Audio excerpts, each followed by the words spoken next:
तो आज हम एक सिंपल से आइडिया को रियलिटी में कन्वर्ट करने वाले हैं, वो भी विदाउट एनी डिजाइनिंग के। और इस पूरे चैलेंज में हमें कितने प्रॉब्लम्स को फेस करना पड़ेगा हमें कुछ भी आइडिया नहीं है, लेकिन हमें इस वाले प्रोजेक्ट को पूरा करना है। तो दोस्तों ये है आज का मेरा नया आइडिया, जहां पे एक टी कप टेबल को होल्ड करके रखा हुआ है। और इस पूरे आइडिया को मैं आज 3D प्रिंटिंग की मदद से रियल लाइफ साइज का टेबल बनाने वाला हूं।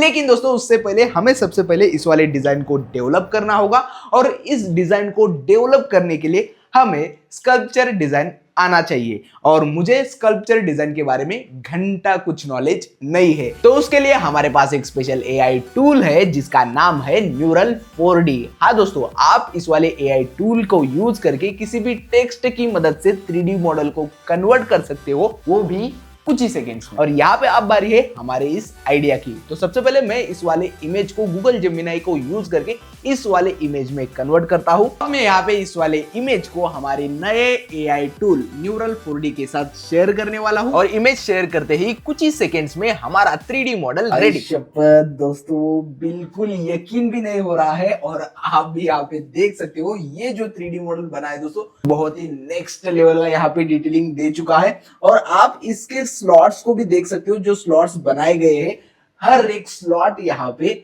एकदम डिटेल में एक्यूरेटली बनाया गया है। अब हमें यहाँ पे इस वाले मॉडल को डाउनलोड करना है, तो उसके लिए मैं यहाँ पे 3D प्रिंटिंग के लिए STL फाइल को डाउनलोड करके इसके छोटे से प्रोटोटाइप को बना रहा हूँ, क्योंकि छोटे से प्रोटोटाइप में हमें बहुत सारे इस मॉडल के गलतियों को एनालिसिस करना इजी होगा। तो ये है हमारा छोटा सा प्रोटोटाइप, लेकिन अब हमें इस वाले मॉडल को बड़ा करना होगा रियल लाइफ साइज टेबल के लिए। तो उसके लिए हमने यहाँ पे टेबल के साइज को और हाइट को मेजर कर लिया है। अब स्केल को बढ़ाने से पहले मैं यहाँ पे इस वाले मॉडल के ऊपर इनक्रो 3D का टेक्स्ट ऐड करने वाला हूँ। तो यहाँ पे हमारा टेक्स्ट ऐड हो चुका है। अब मैं इस वाले स्केल को बड़ा कर देता हूँ, और दोस्तों इसे बड़ा करने के बाद हमें इसे मल्टीपल पीसेस में कट करना होगा, क्योंकि हमारे पास इतना बड़ा तो 3D प्रिंटर नहीं है। तो हमने इसे बहुत सारे पार्ट्स में डिवाइड किया है। तो अब बारी है इसके 3D प्रिंटिंग की। तो यहाँ पे हम PETG मटेरियल यूज कर रहे हैं इस वाले पूरे मॉडल को बनाने के लिए, लेकिन कुछ समय के बाद हमारे ये पुराने 3D प्रिंटर्स PETG मटेरियल को प्रॉपरली प्रिंट नहीं कर पा रहे थे। तो फिर हमने सेलेक्ट किया हमारे नए 3D प्रिंटर को, Bambu Lab P2S को। और जब हमने इस वाले प्रिंटर पे वर्क स्टार्ट किया तो लगातार एक के बाद एक प्रिंट्स को कंटिन्यू हमने प्रिंट किया, वो भी विदाउट एनी फेल्यूर।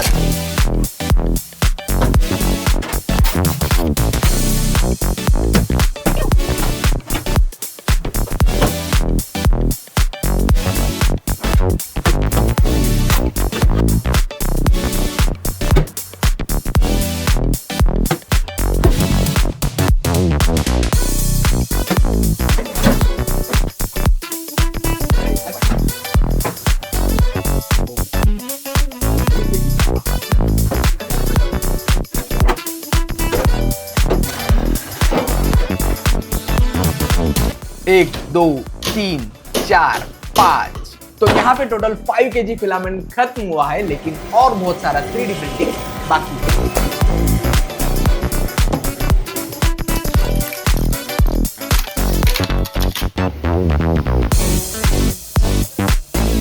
यहाँ पे ये जो हमारे बड़े बड़े पार्ट्स के फेल्यूर है, इसे हमें कवर करना है। तो उसके लिए दोस्तों सबसे पहले अब मैं यहाँ पे इस पार्ट के हाइट को मेजर करता हूँ। फिर उसके बाद हम इस वाले हाइट को उस वाले पार्ट से कट करके उन बचे हुए पार्ट्स को रीप्रिंट करेंगे। और उसके बाद दोस्तों हम उन दोनों पार्ट्स को ज्वाइंट करेंगे और हमारे इस फेल्यूर को सेव करेंगे।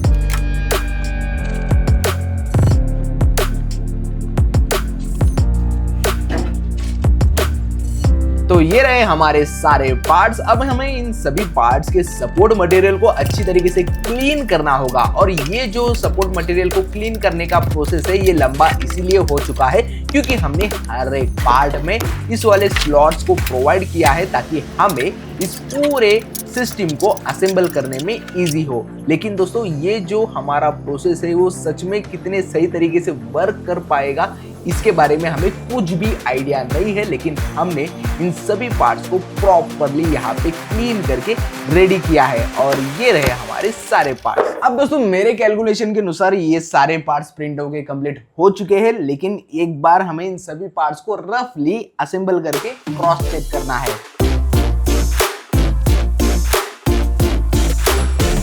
तो इस हमारे जॉइंट टेबल को कंप्लीट करने के लिए और हमें यहाँ पे 3 अलग अलग पार्ट्स को 3D प्रिंट करना है, तब जाके हमारा ये जो पार्ट है, ये जो हमारा प्रोजेक्ट है कंप्लीट हो जाएगा।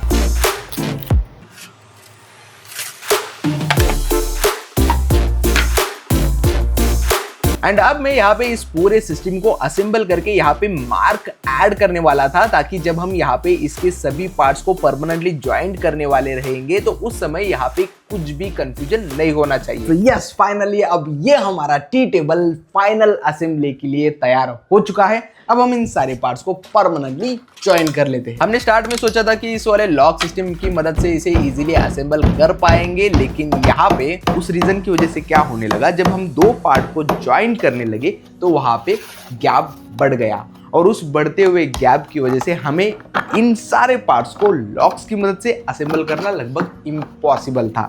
तो फिर हमने डायरेक्टली क्विक से इन सारे पार्ट्स को ज्वाइन करने के बारे में सोचा, तो फिर भी यहाँ पे बहुत सारे पार्ट्स मिसमैच होने लगे थे, और उसकी वजह से हमें इन सभी पार्ट्स को बहुत बार असेंबल करके डिसअसेंबल करना पड़ा। और ये टास्क लगने में जितना आसान था, प्रैक्टिकली दोस्तों उतना आसान नहीं रहा। तो हमारी चमेली कह रहा है कि इस वाले पहाड़ को घिस घिस के उसके हाथ के लकीर मिट जा रहे हैं, तो घिसना तो पड़ेगा ही, क्योंकि यहाँ पे देखिए दोस्तों ये सारे पार्ट्स कुछ इस तरीके से एक्यूरेटली ज्वाइंट होने वाले हैं। तो फिर हमने बाद में यहाँ पे लॉक सिस्टम को कैंसिल करके डायरेक्टली इसे हमने असेंबल करने की शुरुआत की। और यहाँ पे दोस्तों प्रोसेस ईजी तो हो गया था, लेकिन अगर यहाँ पे थोड़ा सा भी मिस्टेक हो गया तो हमें इस वाले पार्ट को पूरा तोड़ के निकालना पड़ेगा, जो बहुत ही हेवी रिस्क था।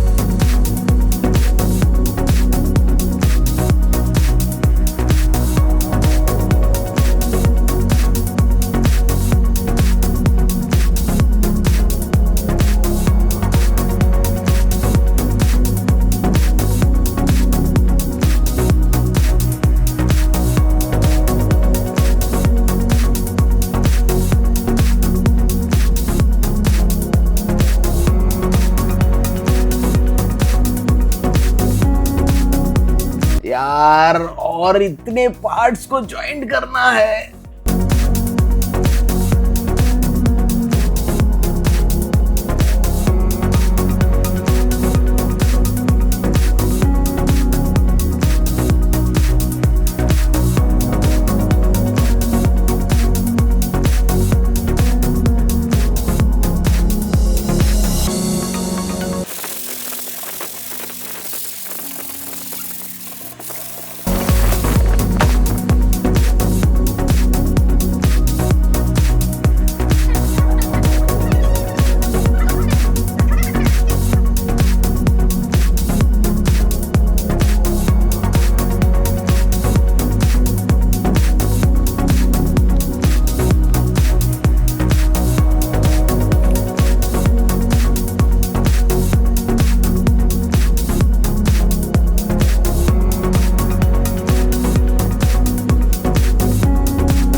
यस दोस्तों, फाइनली इतने दिनों के बाद ये हमारा टी टेबल बनके रेडी हो चुका है। आप यहाँ पे देख सकते हो। अब बारी है दोस्तों पेंट की, और ये काम दिखने में बहुत ही आसान दिखता है, लेकिन दोस्तों इसके पीछे बहुत सारे करामत करना पड़ता है। तो सबसे पहले इसके ऊपर हमने व्हाइट कलर के प्राइमर के कोटिंग को यहाँ पे ऐड किया था, जो बाद में धीरे धीरे से पपड़ी की तरह बनके निकल गया। फिर उसके बाद हमने ग्रे कलर के ऑयल बॉइंड पुट्टी को यहाँ पे ऐड किया। फिर उसको अच्छे तरीके से क्लीन करने के बाद फिर हमने शुरू किया इसके पेंट वर्क को। और यहाँ पे इस वाले पूरे मॉडल को पेंट करने के लिए हमें हमारे दोस्त ने बहुत ही ज्यादा हेल्प की है। और ये दोस्तों गणेश जी के आर्टिस्टिक मॉडल बनाते हैं, जो हमारे यहाँ सोलापुर में बहुत ही फेमस है। और यहाँ पे आप देख सकते हो दोस्तों, धीरे धीरे करके हमारा जो मॉडल का जो डिटेल्स है वो अच्छी तरीके से यहाँ पे बाहर निकल के आ रहे थे।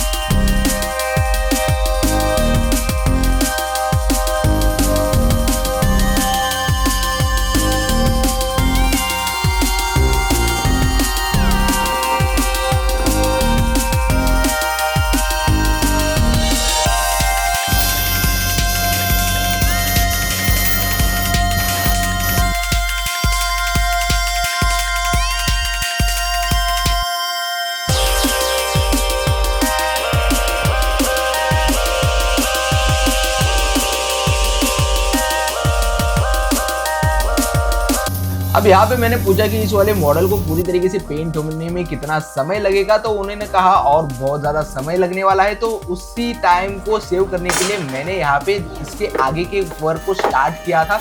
और यहाँ पे मैं दोस्तों इसके ऊपर के ग्लास की जगह पे यहाँ पे एक्रेलिक शीट को यूज कर रहा हूँ, क्योंकि मॉडल थोड़ा क्रेजी है तो कोई भी आके इसे छेड़छाड़ कर सकता है, जिसकी वजह से ग्लास टूट सकता है।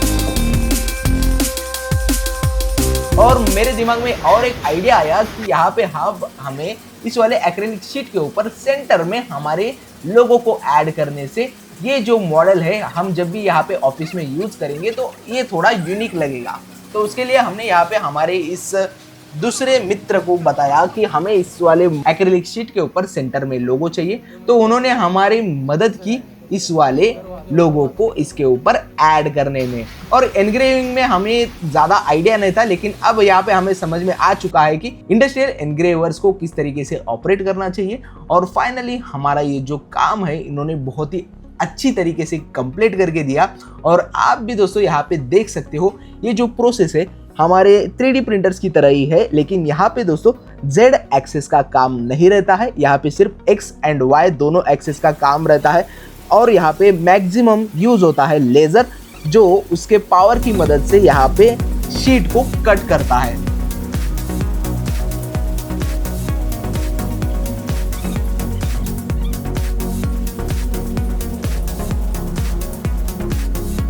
एंड फाइनली यहाँ पे हमारा ये जो एक्रेलिक शीट का ग्लास है वो कंप्लीटली रेडी है मॉडल के साथ असेंबल होने के लिए।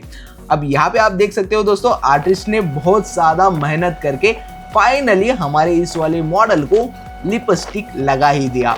और अब आप यहाँ पे देख सकते हो कि हमारा ये जो मॉडल है अब दिखने में और भी ज़्यादा बेहतरीन लग रहा है। तो ये रहा हमारे मॉडल का फाइनल आउटपुट। अब हमें दोस्तों इस वाले मॉडल में और थोड़ा काम करना है, वो है दोस्तों इस वाले मॉडल के ऊपर हमें वार्निश को ऐड करना होगा, क्योंकि हम जब भी इसे क्लीन करें तो वहाँ पे हमारा ये जो पेंट का डिटेल है वो कभी भी एरेज नहीं होना चाहिए। तो उसी सेफ्टी के लिए हमने इस वाले पूरे मॉडल के ऊपर वार्निश के लेयर को ऐड करवा दिया। और इस वाले वार्निश लेयर के बाद ये मॉडल और भी ज़्यादा अट्रैक्टिव लगने लगा। तो आप यहाँ पे देख सकते हो दोस्तों हमारा जो मॉडल है वो पूरी तरीके से पेंट होके कंप्लीट हो चुका है। फिर हमने इस वाले मॉडल को यहाँ से शिफ्ट किया हमारे लैब में।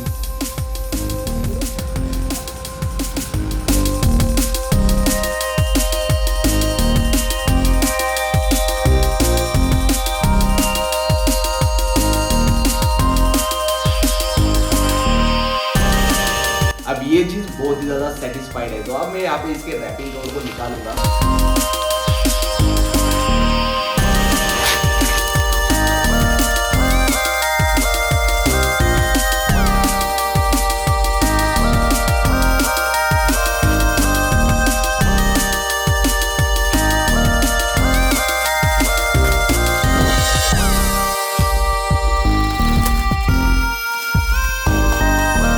एंड फाइनली यहाँ पे हमने हमारे इस वाली एक्रेलिक शीट को प्रॉपरली असेंबल कर दिया है और आप यहाँ पे इस वाली क्रेजी लुक को देख सकते हो। तो ये है हमारा नया टी टेबल, अब जो हमारे ऑफिस में कंटिन्यू यूज किया जाएगा।